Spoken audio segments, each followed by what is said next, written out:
fiskal, keadilan distribusi beban dan manfaat, keberlanjutan fiskal, serta legitimasi kebijakan dalam pengelolaan keuangan negara. Dalam kerangka tersebut, anggaran pendapatan dan belanja negara bukan instrumen yang netral, melainkan instrumen kebijakan yang oleh pasal 23 ayat 1 Undang-Undang Dasar 1945 diarahkan untuk memenuhi tujuan sebesar-besarnya kemakmuran rakyat.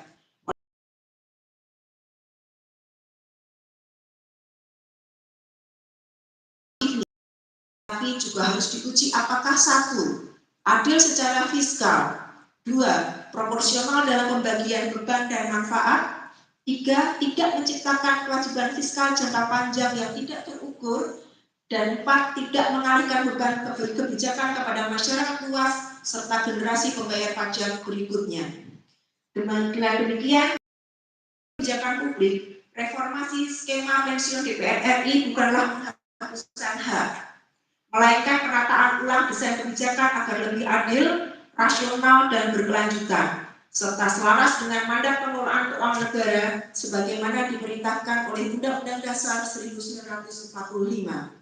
Demikian keterangan saya sebagai ahli. Terima kasih yang mulia. Warahmatullahi wabarakatuh. Waalaikumsalam. Untuk ada pertanyaan? Ada yang mulia dan mohon izin nanti berbagi dengan rekan saya bertanya. Berbagi untuk tidak ahli ya. Terima kasih. Pertanyaan saya untuk ahli Prof. Ridwan. Tadi waktu menyampaikan keterangan, Prof. Ridwan mencoba mengkaitkan antara DPR sebagai pejabat negara dengan PNS. Nah, pertanyaan saya adalah, saya coba mengkaitkan DPR sebagai pejabat negara dengan hakim yang juga pejabat negara yang mempunyai hak pensiun. Apakah anggota DPR yang menurut pejabat negara dapat disamakan dengan hakim yang juga pejabat negara yang mempunyai hak pensiun? Demikian. Boleh langsung dilanjutkan ke ahli yang mulia. Terima kasih yang mulia atas waktunya. Saya ingin bertanya kepada Bu Listi Endang terkait dengan keadilan atau tadi disinggung soal progressive redistribution ya. Beberapa waktu lalu ini mungkin mengutip Bu Listi terkait pernyataan atau job dari Panji yang cukup viral di Mestrea itu soal kita itu rakyat ternyata uang kita itu digunakan untuk menggaji pejabat negara. Tadi disebutkan bahwa seharusnya APBN itu kalau dari sisi keadilan fiskal berfungsi untuk instrumen untuk mengoreksi ketimpangan, tetapi yang terjadi malah sebaliknya. Yang terjadi adalah progressive redistribution tadi, ketika justru hanya dialirkan ke segelintir elit yang secara sosial juga mampu, gitu ya, seperti itu. Nah, bagaimana pandangan ekonomi dari sudut pandang ekonomi politik atau ekonomi keadilan atau mungkin prinsip keadilan distributif tentang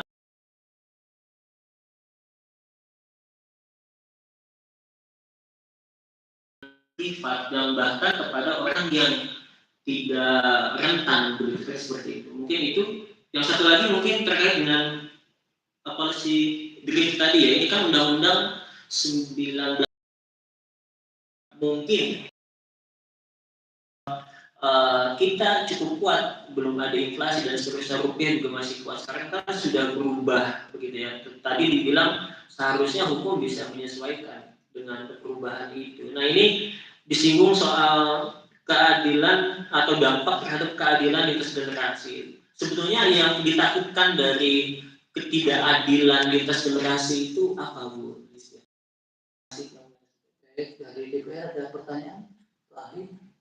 Cukup dari pemerintah? Silakan.